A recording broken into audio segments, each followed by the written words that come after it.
People power in Puerto Rico. This week, delegations from 2 New York churches have been finding out what it takes to rebuild on the island.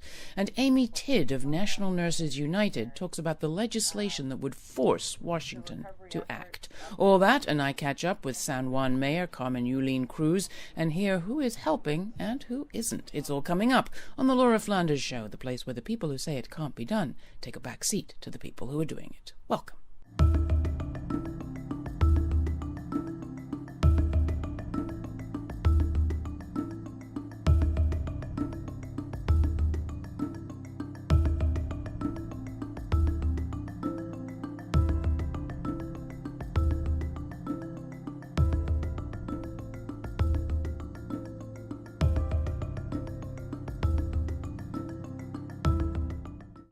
The 6th-month anniversary of Hurricane Maria devastating the island of Puerto Rico came and went this past March. The situation on the ground is, by all accounts, except for the president's, dire. While the lights have come back on for most, 8% of electrical customers are still waiting. The conversation in media other than this seems to be shifting to the social crises that are now emerging on the island. But for many, basic supplies, services, and medical care are still nowhere in sight. And let's not forget that some people are pushing to privatize everything from education to the power grid as we speak. In the massive gaps left by our official government response, individuals, communities, and organizations are stepping in. I recently had a chance to talk with San Juan Mayor Carmen Yulín Cruz. She has a lot to say about what aid has come through and what hasn't. A few people who are stepping up are my guests. Edna Benitez and Damaris Whitaker are from the Middle Collegiate and Fort Washington Collegiate churches, respectively. They've been organizing trips to help bring essential supplies to parts of Puerto Rico since the hurricane hit.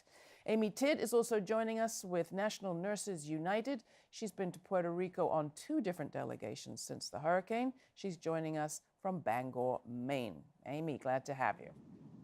Glad to be here, thank you. Let's start with the big picture, and it is a big picture. Damaris, let's hear from you. What is the situation right now at 6 months in, plus what are people facing? They are facing a very slow recovery process. They're facing lack of power or consistent power.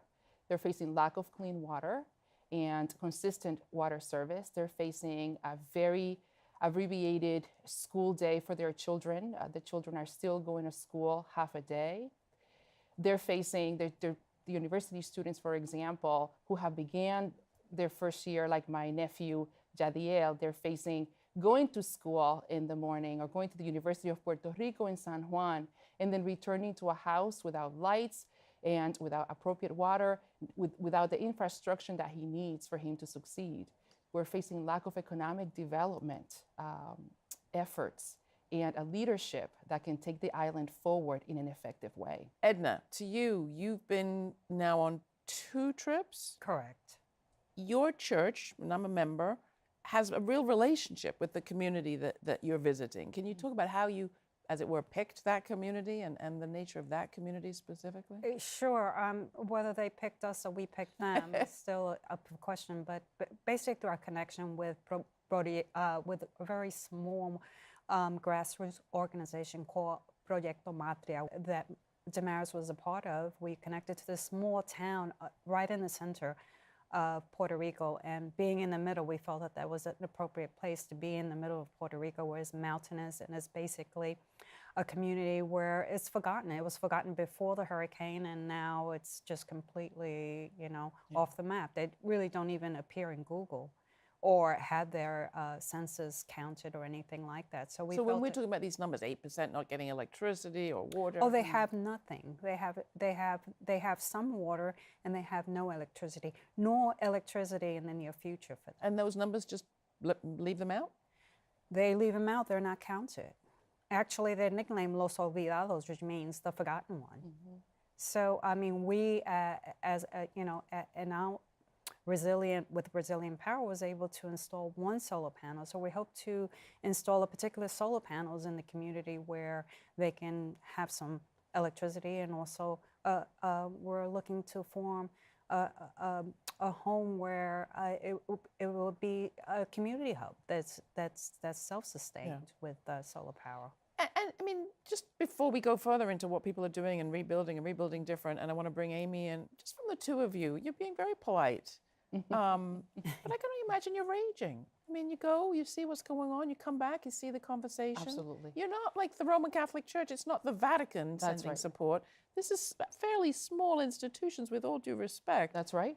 Doing what Washington isn't, what the UN doesn't seem to be doing. That's right. So we are completely enraged and appalled. And what we're declaring this to be is the biggest injustice that this country, the United States, have committed in recent years. For me, what's happening in Puerto Rico is a new day or a contemporary day lynching tree.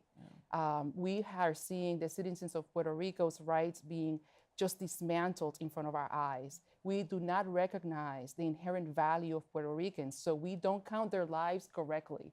The report that we heard on March 20th, that 64 lives were lost after Hurricane Maria, it is so off. I mean, more than 1,000 lives were lost, and so many others, consequently, because of the conditions, have been lost since then. We feel, Puerto Ricans, Damaris Whitaker, who is a Puerto Rican from Humacao, feel that my body, in this body, my value is not seen in this country. Never mind those who are in the island of Puerto Rico, olvidados, that are constantly told the light will come on or the power will be restored by Tuesday or March. And here we are.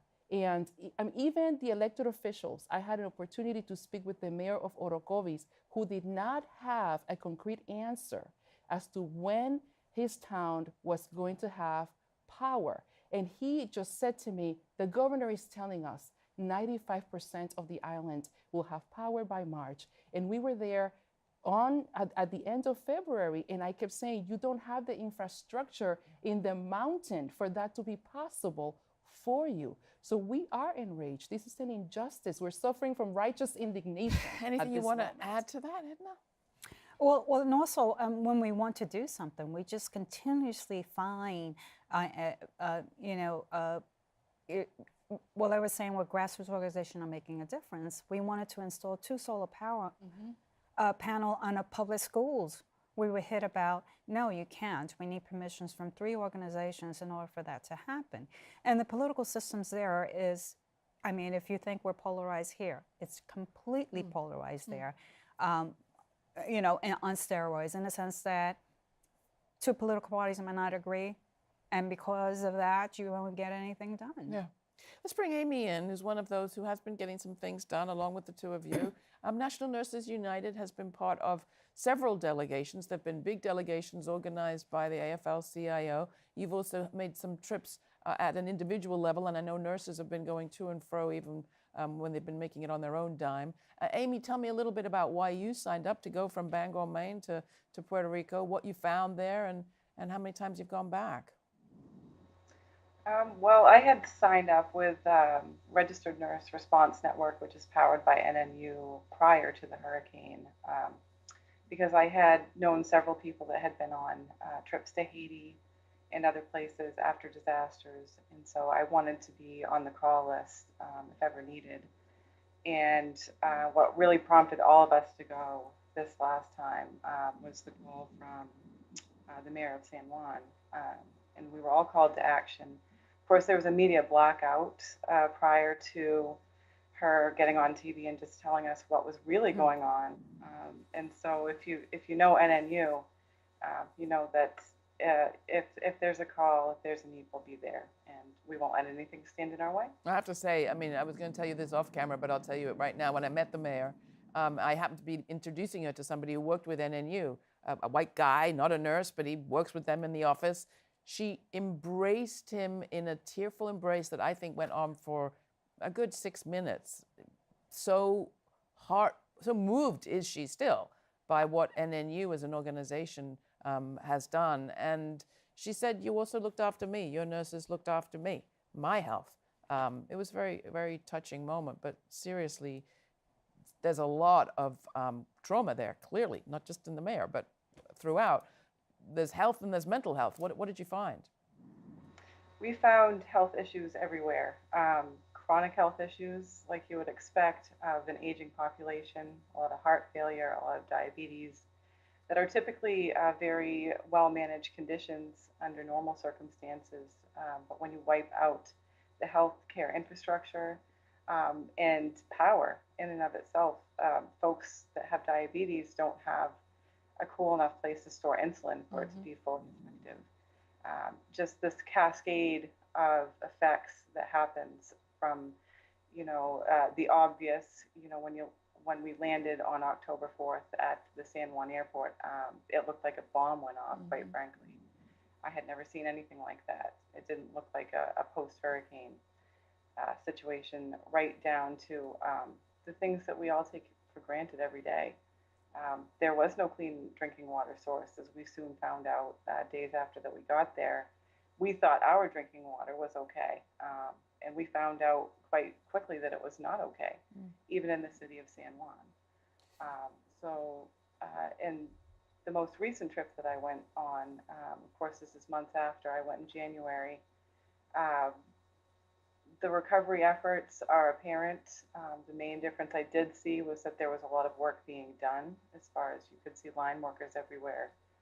But there's still just a lot of fear, and fear in the communities regarding privatization, regarding, Promesa, and what are they going to do, as people that aren't even from there and know nothing about the island are making decisions for them. Yeah, that's the appointed, very colonial board that is making decisions about how to deal with the debt and repayment and so on. Amy, before we let you go, just very quickly, I know that NNU has a legislative response to all this. We don't just want self-help, we need government response. What is NNU calling for? And you met with some people, the organization met with some people on the Hill not long ago. Yes, Kathy Kennedy, who was the leader of our first deployment, went along with many of the other nurses that were on the first deployment to talk to members of Congress, including Bernie Sanders, to make recommendations as to what needs to be done.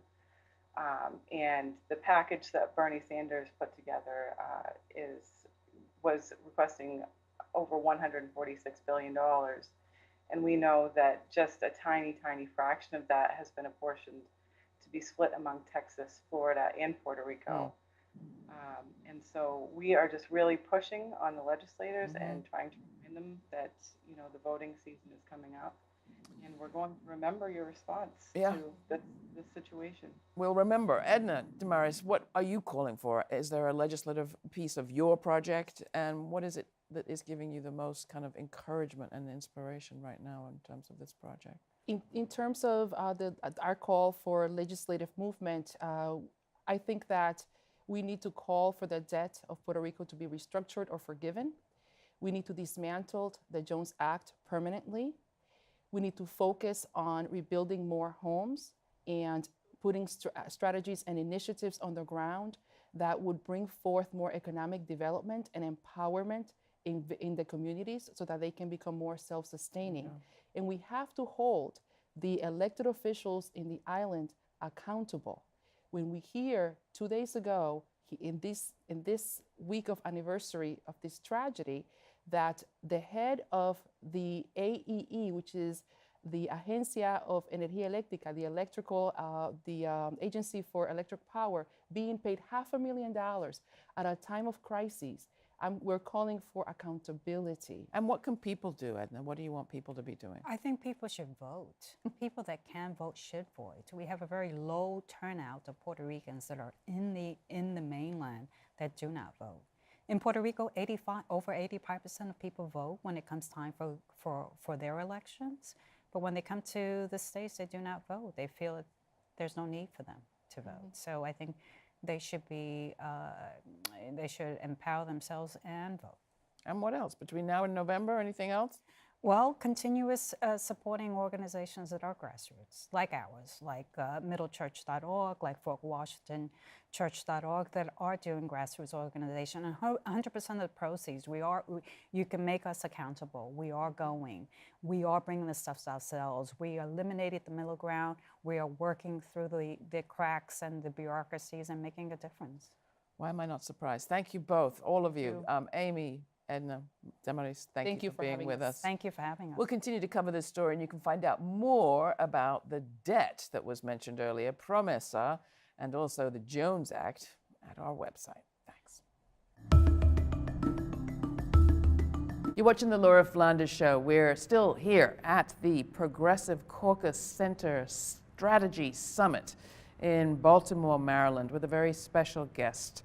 Mayor Carmen Yulín Cruz from San Juan, Puerto Rico, is with us. You're familiar with her on television in the days after the storms, Maria especially, hit the island. The situation there is still terribly dire, more than 6 months after the storm. So let's start with that. Mayor Yulín, thank you so much for joining us. Thanks for having me. Let's hear the bad news first. It's been 6 months. It's been 6 months. People often ask, how are you doing? And you know, you want to answer with a certain sense of hope. And you want to say, we're doing fine, but we're not doing fine. Every 2 to 3 weeks, there's a total power outage where about 800,000 to 1 million people all of a sudden go back to square one. 500,000 people are estimated to have left all of Puerto Rico and come into the United States. And this is horrible. Suicide rates have increased by 55%. Suicide rates in Puerto Rico? Have increased by 55%. What does that look like on the ground? What does that mean? People lose hope, people lose faith, people see family members that need electricity to literally breathe, and they have to, it takes a toll on having to run a generator, a small generator, the noise, the smell, the impotence of knowing, nobody knows, you know. The governor says one thing, the Army Corps of Engineers says another thing.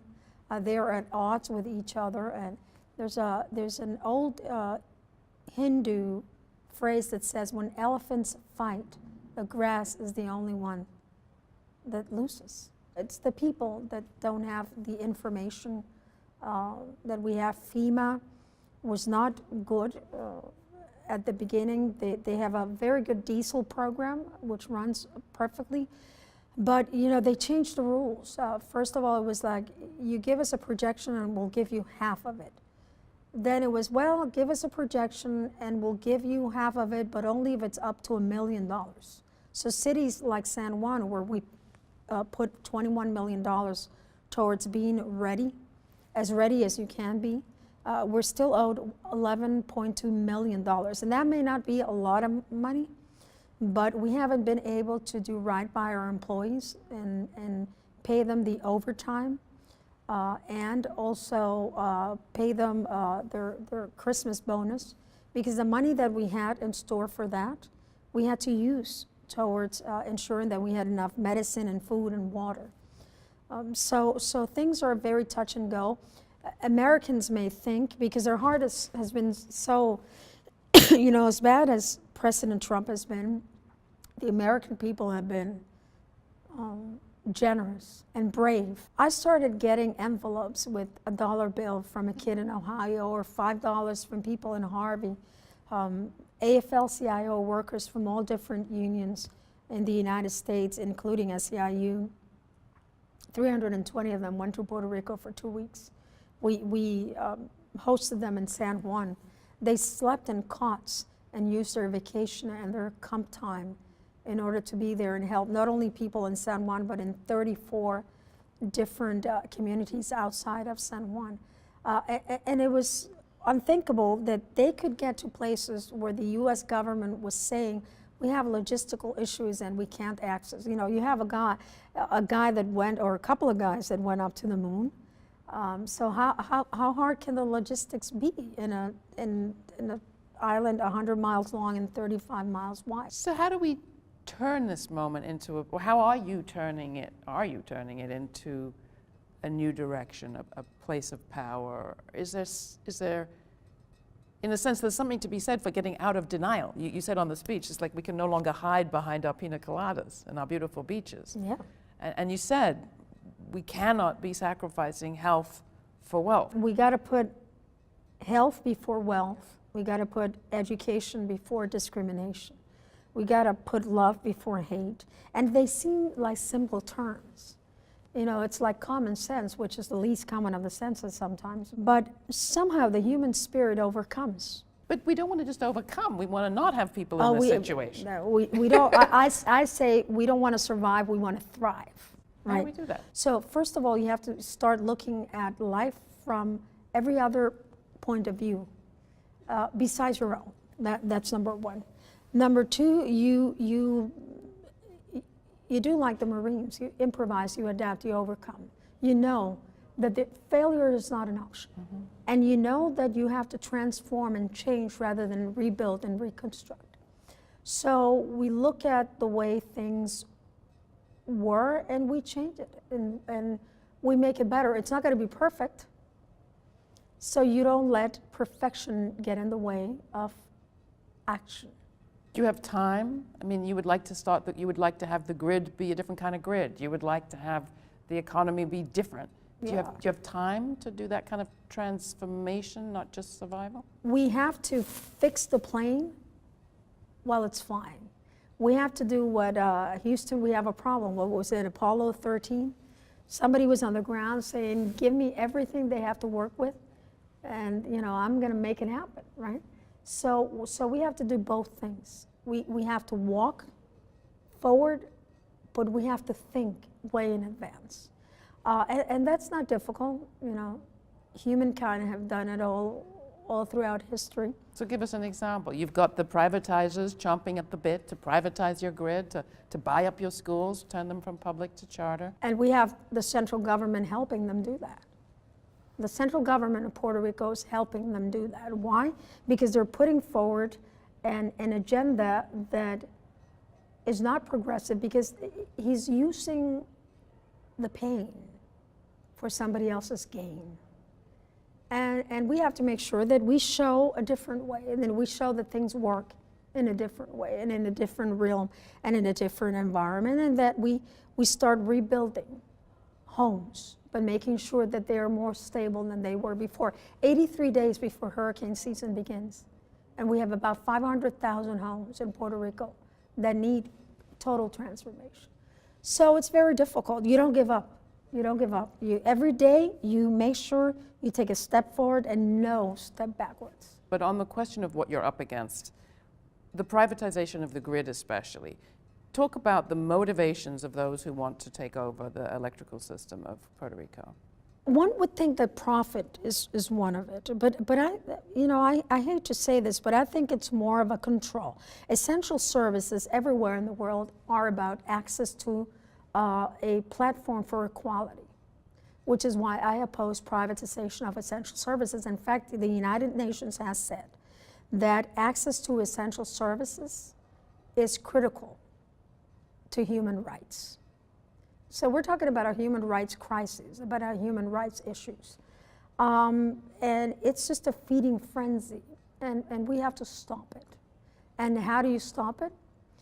You come to forums like this, and you make sure that you engage people. You make sure that you tell the good people of the United States that, don't look at everything they show you and think it's the right way. Make sure that you do what you do best and that you get well informed. We continue to inform people, but most Americans, I saw it in the room. When I said $4.9 billion of loan, we haven't gotten 1 cent, people started looking at themselves. You think that a loan that was approved late November, early December, we would have gotten the money we needed now, right? And now they're asking us to use some of that money to pay hedge funds and to pay the debt. So I'm thankful to Nidia Velázquez and the other 49 other humans that have seen that somebody's pain cannot be somebody else's gain, and have said not 1 cent of that should go to making payments to the hedge funds. Not on our watch. We have to make sure that the right thing is done, and the right thing cannot be a worse devastation than Maria, which would be to take away our ability to think that we deserve to be treated with respect. The point that you made about the price of electricity, the fees that Puerto Ricans are used to pay. Oh, the governor actually said that on February 15th in New York City. Somebody asked him, Governor, why would anybody want to invest? And he said, oh, because Puerto Ricans, and I'm paraphrasing, are used to paying such a high cost for energy that basically you could lower it but not share that with the Puerto Rican people and make a killing. Well, with friends like that, we don't need any enemies, do we? So what can people do to help you now? If you needed the emergency relief of people feeding and caring and getting people to safety, what's the equivalent with respect to emergency relief from the privatizers? We're coming to a midterm election. 27 million Latinos did not vote. Yikes, you know, get off your couch and vote. Like, register, organize, and vote. And make sure that the real America is shown in those midterm elections. And if push comes to shove, and if the only thing that happens is that we pull the rug from under President Trump so that he doesn't have all the power, let's do it. Let's dare to be fearless and change the world. You got it. Thank you so much, Mayor Yulene Cruz. We'll have more information about what you can do and how you can connect with this work at our website. That's lauraflanders.org. Thanks.